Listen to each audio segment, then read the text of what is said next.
But yeah, let's see here. And I think DualShock 2 is the best Sony controller ever. Which one is the DualShock 2? Does that just mean that's the one that is like for the PS2? Because I definitely liked my PS2 controllers, but nowadays I'm not as big a fan of like the stick positioning. But yeah, definitely not a whole lot of D-pad use nowadays. Here, let's go ahead and go to the furthest explored floor.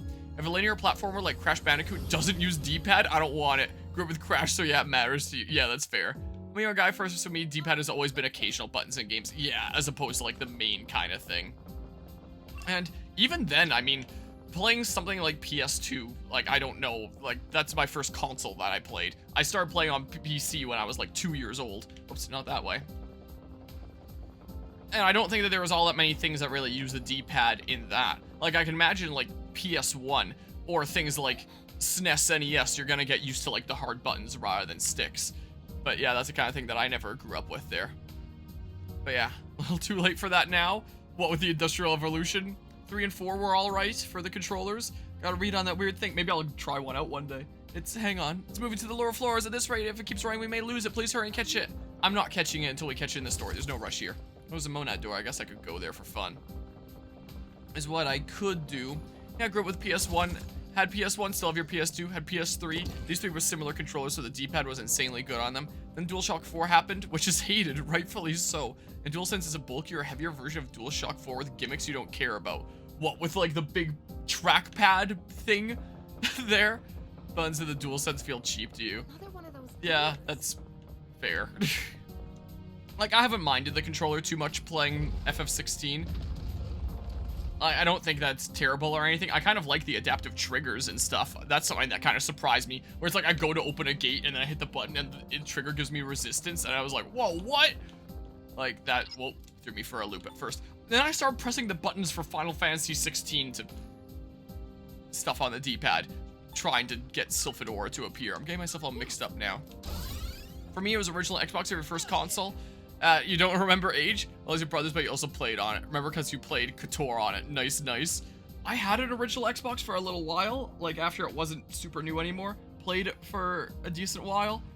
And then sometime later I sold it, because that's what I used to do as a kid when I was done with like a game or sometimes a console. And I really regret doing that. But a couple of years ago, I got my neighbor's Xbox because he was moving away and trying to downsize as much as he could. So for 50 bucks, I got his original Xbox and like probably a stack of this many games of all his games I had. And I have it hooked up on the main TV in the basement, living room just outside my room here now. So that's fun there. Yeah, so this was the Strike and Fire is what was going on here. I don't know what to do. I don't know what the play here is. Just hit this guy a little bit more. So maybe I'll get to play around more with some original Xbox One of these days. I picked up a bunch of the Halo games, which is, I know, another one of those gaming greats that I haven't played yet. So I'd like to try that one day. Oh, well, that sucks a little bit. Yeah, trackpad haptic feedback that most games don't use. Vibration is overrated. Usually turn it off. The GameCube controllers grow on you now. Got a 3-party GameCube controller and it works fine. Or 3rd-party, I assume. That's there. Man.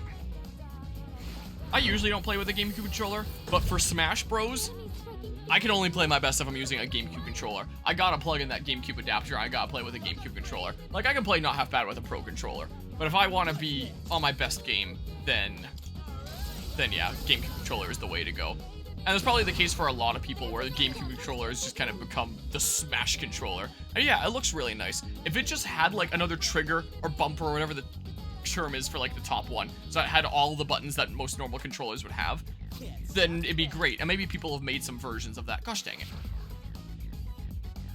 There might well be some versions out there. Sometimes from time to time, if we need to like share a bunch of controllers around, I'll sometimes still use GameCube controllers in other games.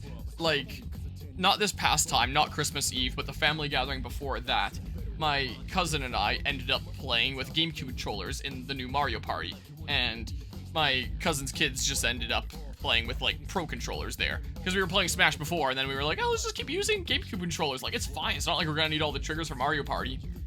And then the mini games started happening, where it doesn't say what button to press across like A, B, X, or Y. It just shows like the 4 directions in a diamond shape with one of them lit up. So it'd show an icon where it's like 4 circles, and then the top one is lit up to signify the top one, and so on around. So when we were playing with GameCube controllers, and things no longer matched up, we had to take like an extra moment before we could lock in our decision to be like, wait, what button is that again? So it made it a lot harder, but it was also kind of really funny playing like that. Great time.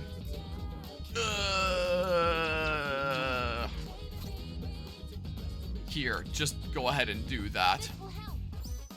But yeah, N64 controller was a mistake. I don't know who the heck designed the N64 controller. Someone with 3 arms, I guess. So this is our mistake too. I said it, fight me. I can both agree and disagree when it comes to that.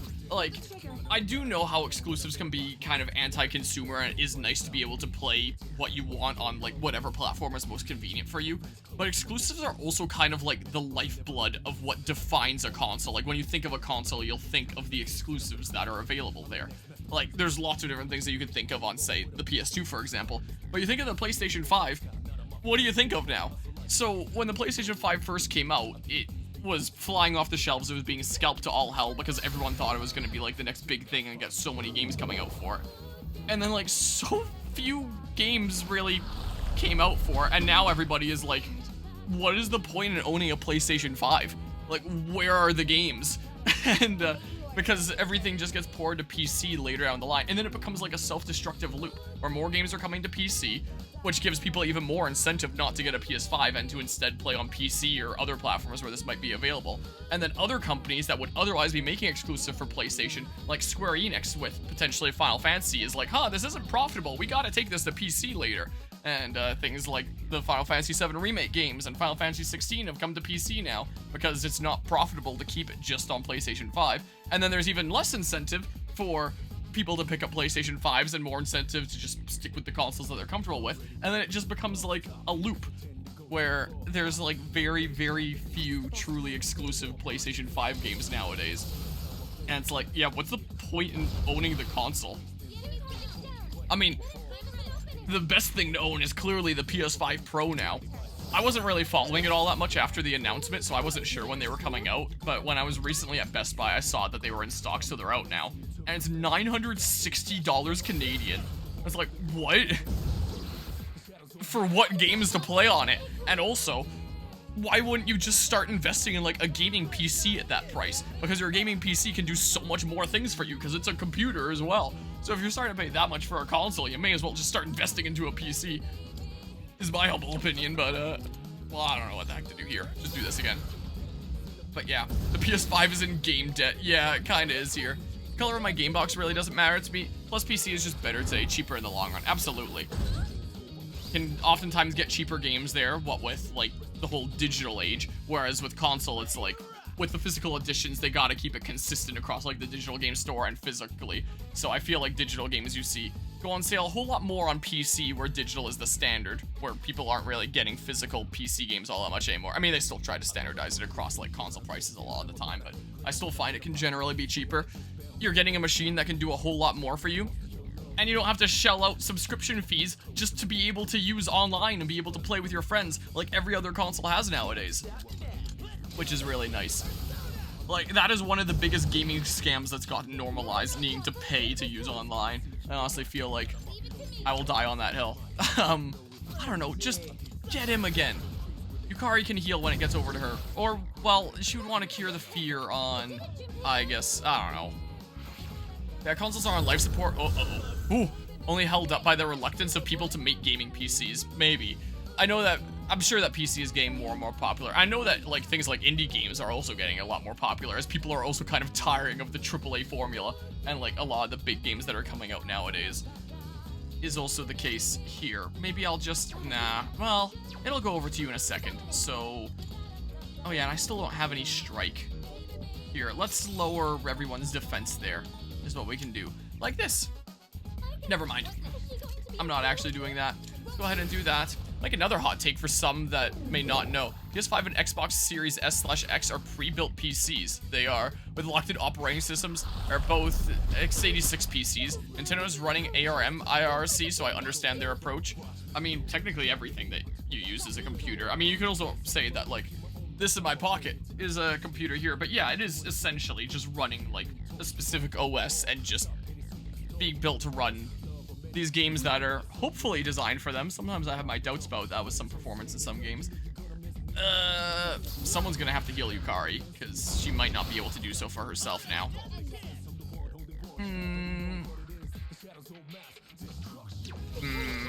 Guess I'm doing this now. Oh, guy. Oh, guy? Why am I saying that? I really want to enjoy Half-Life, but it has this Zelda mentality of just do something we're not going to tell you, it wastes my time, and also has no audio subtitle. I don't like it when games do that. People cry about piracy on PC all the time. Said piracy helped archive games that were later taken down from stores. Yeah, that's one really, really big concern when it comes to the gaming industry in general, is just like game preservation in an age where, like, I get that the publishers want to retain complete control, where it's like, if this game isn't available, we want it to stay unavailable. Or we can leave the option open for ourselves to re-release it and charge whatever you want for it later. Like, Nintendo does that a lot with their old games, where it's like the oldest games are put behind the subscription service to artificially inflate the price of their online, and the games that aren't, like, I guess NES and SNES, they're newer than that. There's the enhanced subscription service with the expansion pass for N64, and Sega Genesis that I'm honestly kind of surprised is on there. And then anything that's newer than that, like GameCube and later, just hope that it gets a HD remaster, which is probably just gonna be like HD graphics, but basically like a port for the most part. Sometimes they make good remasters. Metroid Prime Remaster was pretty good, but a lot of them just aren't. Like, just look at Mario 3D All-Stars, Legend of Zelda Skyward Sword HD, where it's just like, yeah, let's just up the graphics and re-release the game again at full price. Where it's like, if you want to play it without pirating, that's the only way that you can do so nowadays. That or pay hundreds of dollars online for some scalper to get it on original hardware. So, you know, I get that publishers do like to retain as much control as they can. And, like, I get it's their product, they can do whatever they want there. But, like, what about people that want to play a certain game without shelling out hundreds of dollars trying to get, like, the original hardware and the original games to be able to play it?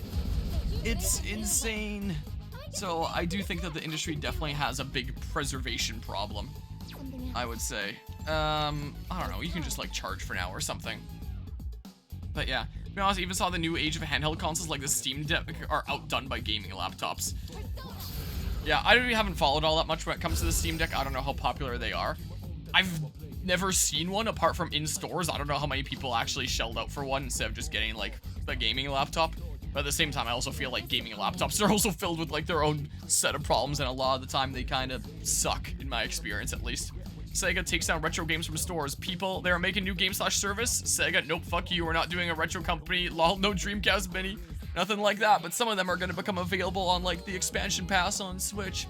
Switch 2 leaked is just thicker Switch with more buttons. It'll be exactly the same. Hopefully it's just more powerful here. A Butcher Donkey Kong Country Returns HD, unforgivable. Yeah, that's what I've heard. On my schedule of games that I was thinking about playing coming up here. Let's see here, if I go to schedule. Looks like Anima has responded to a couple things I said earlier there.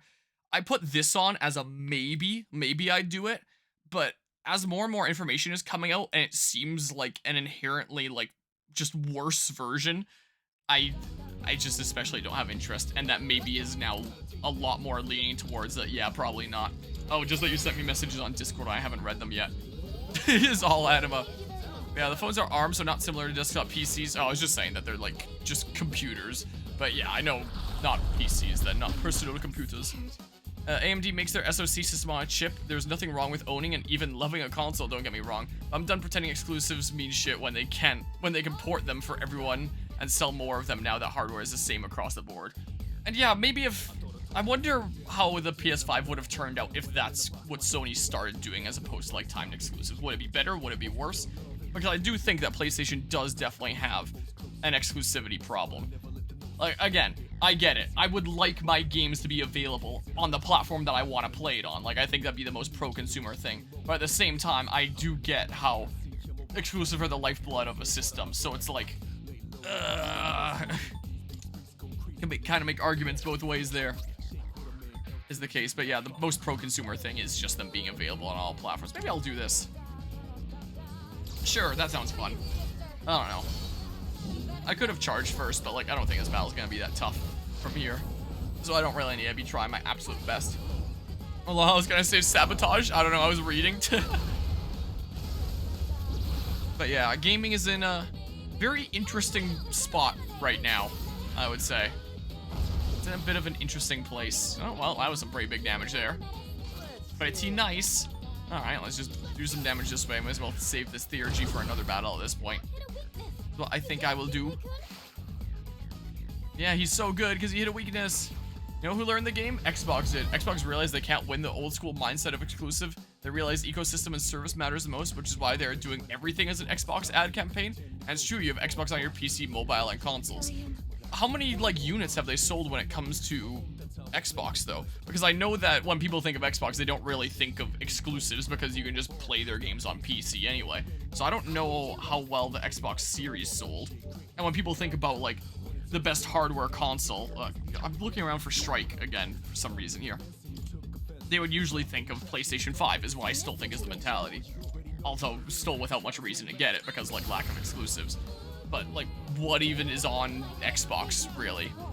But yeah, if you buy their game on PS5, to them your PS5 is an Xbox, they sold you a copy. Oh, what? Wait, what? Xbox are pivoting into Steam competitor. Yeah, could well be with their push for PC stuff. I don't know, sure that. Give me that one, I guess. Cap of Wizardry. The best cap. Would this be a cap of wizardry? I say as I pull my ponytail and not the ball here.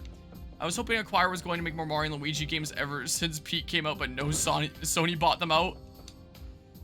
Honestly, after the way that Brothership is, I don't think I want any more Mario and Luigi games, as sad as it is. I think I'm done now. Let's open that up.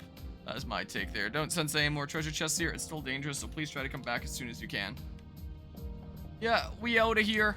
Camera off in case I use that for a thumbnail for YouTube, because what the hell else am I using for thumbnails here? Gate Monad door done. Wow. Energy released from the Monad door, yada yada. Xbox hardware is behind PS5 in sales. Their focus is not on hardware, their focus is on software sales in the Game Pass. Yeah, it definitely feels that way. Still continue to make hardware, but the $3 trillion company doesn't care about sales when Game Pass is selling like crazy for them. That could be true. When I think about the console wars, one of the first things I think about is like how well a console is performing compared to another. But yeah, I guess that is kind of the niche that they're filling nowadays and what they've kind of taken the market on. Nintendo's got its stranglehold on the handheld market now with the whole Switch situation. Xbox has got PC / their hardware to an extent. And now it's like, what the hell does Sony have? Like, genuine question at this point. And it's...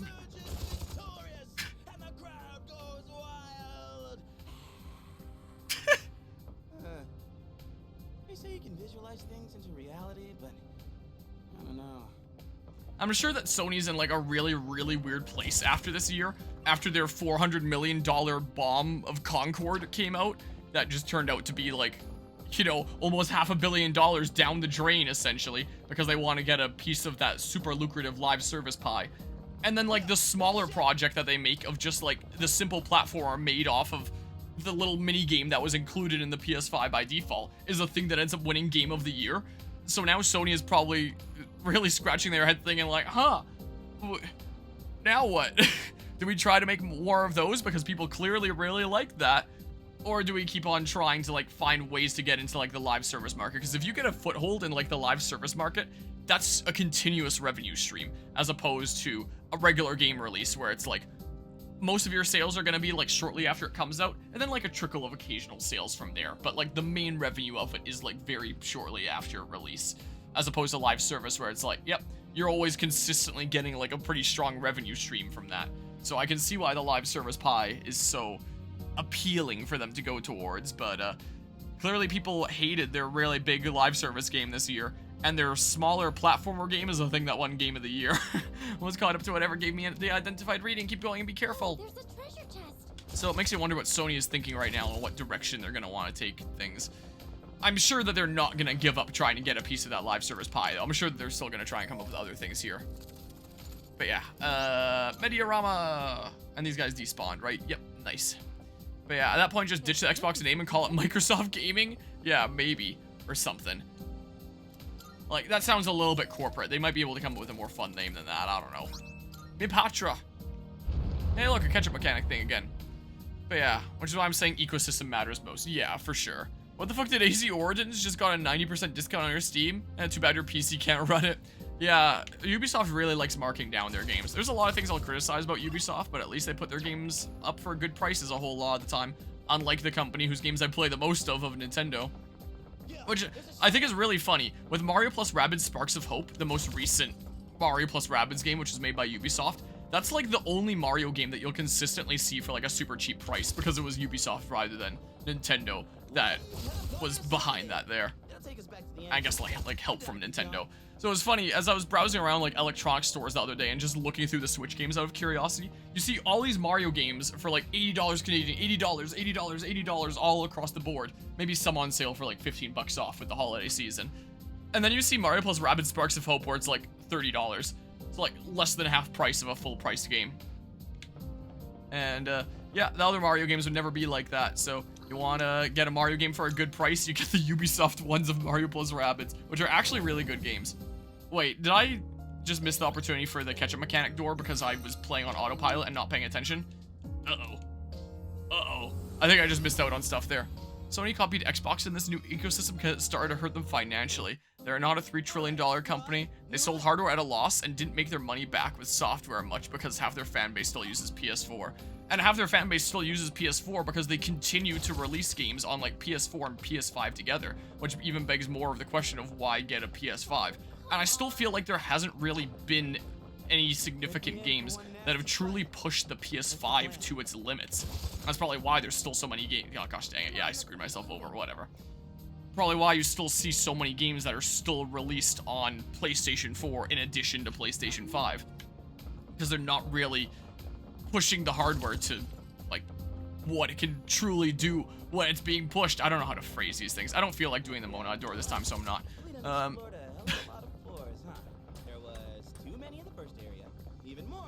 Oh, we're not finishing that dialogue.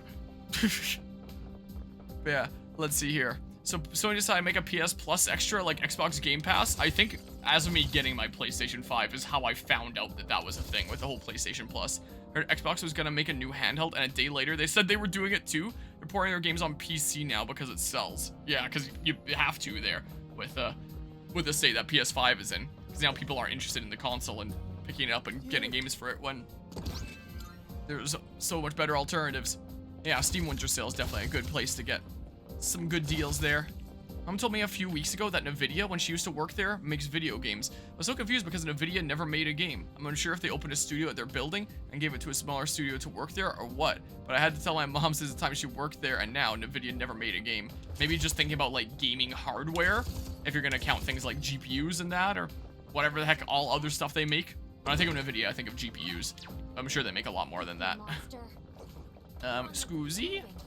Yeah, some PS4 is cheap. Oh yeah, I'm sure, especially now. What with the PS5 being out for a while, you could probably get a PS4 for a pretty good price. PS5 after 4 to 5 years of existing got more expensive instead of cheaper. So what's the incentive? And good old PS5 Pro, that's like the best deal ever. Sorry. I gotta get a PS5 Pro because my games look like shit if I'm not playing on a PS5 Pro.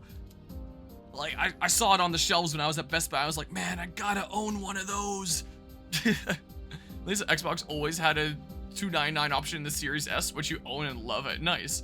Other people downplaying its power have no idea what they're talking about. For a 1080p targeting system, it plays 9th gen game is more than fine. Okay. I've never really looked into all that much with, like, how well Xbox runs things before, because I've never felt much incentive for it, because I have my PC that I'm playing stuff on right now and works just fine. When's the video gonna make CPU instead of GPU? Who knows? Here, time for another cutscene. And then we'll, I guess, resume this chat here shortly. Let's see Junpei's backstory now.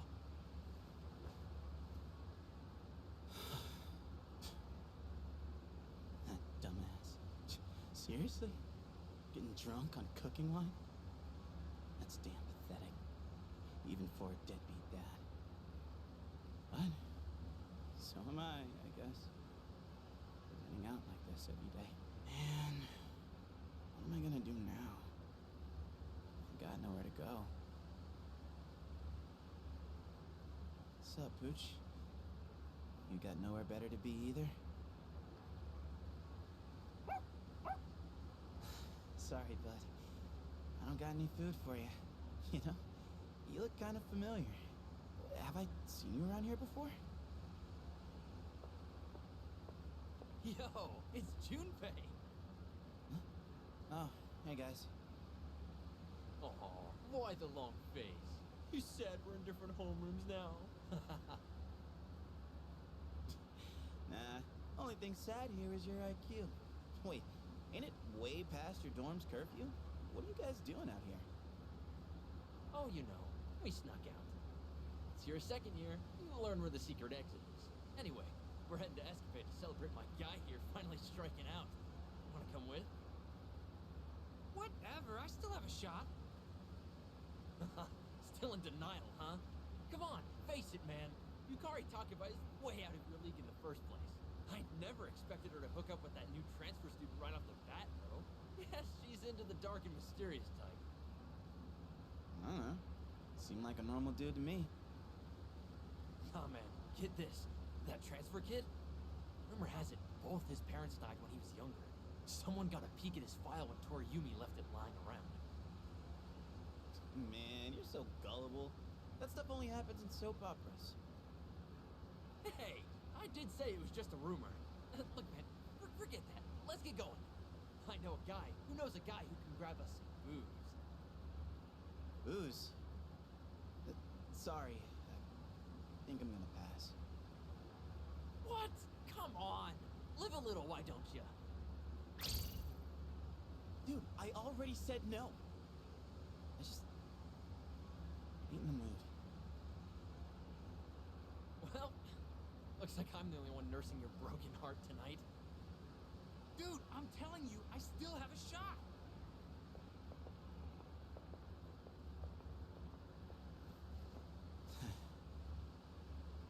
Just had to turn him down. Today is really not my day. Man. Wonder if I'll actually be happy with my life one day. I wish I could, like, change the world somehow. If only I could do something that no one else can do. Like, having some kind of special skill or power, you know?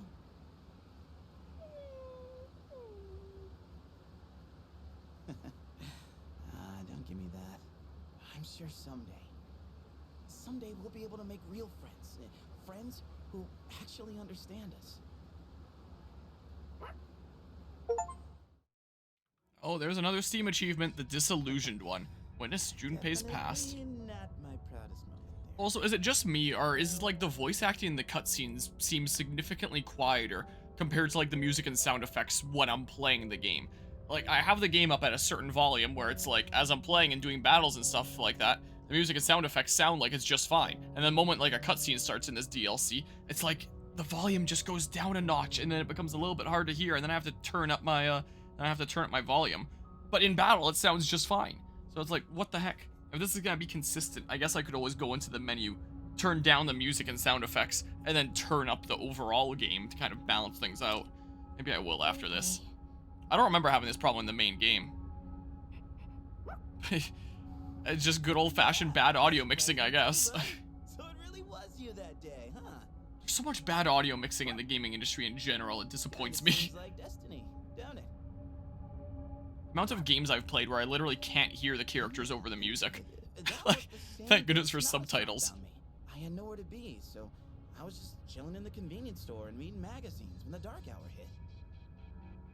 You were pretty much a sitting duck about to burst into tears. Man, your face was more terrifying than any shadow. Well, what was I supposed to do? That was the scariest damn moment of my life, man! My life back then? Well, with my old man and all was... I don't know, not boring, but... Well, you saw what it was like. So, staying at the dorm, fighting shadows and everything... It's been unreal. How wonderful. Oh, I see. Oh, I see! Unlike my sister and me, other people usually have a reason to awaken. I comprehend. I had a reason as well. However, in my case, it happened in reverse. I possessed the power first, then discovered my true feelings later. Speaking of which, do you... I think I'm starting to get it. The doors only show us memories of great significance. Once they've served their purpose, they disappear. Those that remain have yet to fulfill their roles. Their purpose? What purpose? I'm not entirely sure, but if we keep exploring, I think we'll be able to find out. So let's keep going. Together. Okay? Okay. Let's. Discovering my own reason came so naturally that I never thought much of it until then. She's so full of emotion, nothing like me when I reactivated. Even though she's never had any contact with other people, does she have a memory of her own where she discovers her reason? The seed of curiosity was planted, and I started to wonder.